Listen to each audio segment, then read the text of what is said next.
Steve Jobs. When you hear that name, you think innovation, right? But what if I told you the genius behind Apple was fueled by a psychological framework that was, honestly, borderline obsessive? So today, we're gonna look past the black turtleneck and the flashy product launches. We're diving deep into the mind of a man who didn't just play the game, he totally rewrote the rulebook.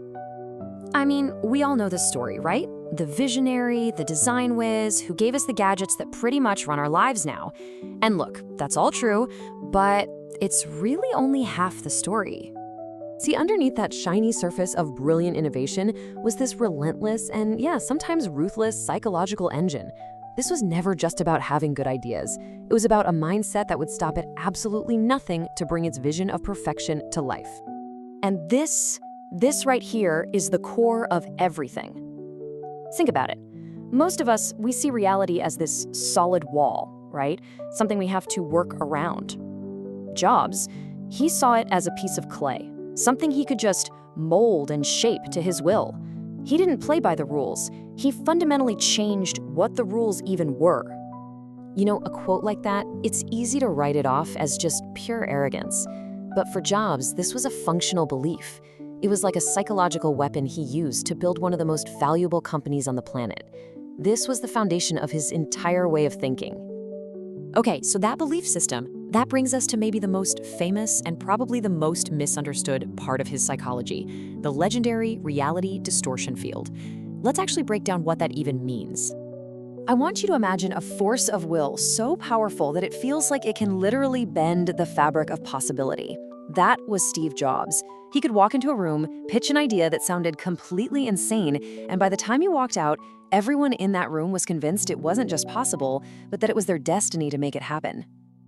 A classic example? Let's talk about the first iPhone. His team needed scratch-proof glass for the screen. The suppliers told them, no way, it's impossible. Did Jobs flinch? Not for a second. He found the CEO of a glass company, looked him in the eye, said don't be afraid, and demanded he produce it in 6 months. We're talking about a task that should have taken years. And here's the crazy part, the magic of it all. They did it. This wasn't just wishful thinking. His sheer belief pushed people so far past what they thought they could do that they had no choice but to achieve the impossible. So this really sums it up perfectly. Most of us, we see the rules and we play the game within those boundaries. Steve Jobs, he saw the rules and decided to just rewrite the whole darn rulebook.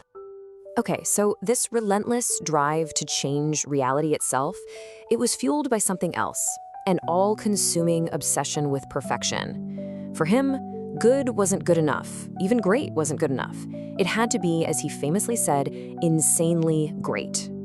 That phrase, insanely great, that was his mantra. It sounds simple, but in practice, it was absolutely brutal. There was no good enough. There was no middle ground. It was perfect or it was garbage. And that black and white thinking is what drove the incredible quality of Apple's products. I mean, the stories are legendary. He would reject entire designs because a single pixel felt off. He'd scrap months of an entire team's work just because of a gut feeling that something wasn't quite right. And that relentless, sometimes maddening pressure, that's exactly what forged the products we now see as total masterpieces. But, of course, that level of perfectionism has a cost. That constant push for insanely great created an environment that was incredibly high pressure and, honestly, often terrifying for the people in it. The price for that greatness wasn't just paid by Jobs and his own crazy work ethic. It was paid by everyone who worked for him, too. So, how did he create that high-pressure environment? Well, a lot of it came down to his communication style, which was, to put it lightly, direct. But here's the thing you have to understand. In his mind, this wasn't just random cruelty. It had a purpose. Kill mediocrity before it could even get started. Yeah, this is the kind of stuff you'd actually hear in a meeting with him. No sugarcoating, no corporate speak, just a raw, unfiltered opinion. For him, a bad idea wasn't just a mistake. It was like an enemy that had to be crushed immediately before it had a chance to spread. And this quote really gets to the heart of his philosophy.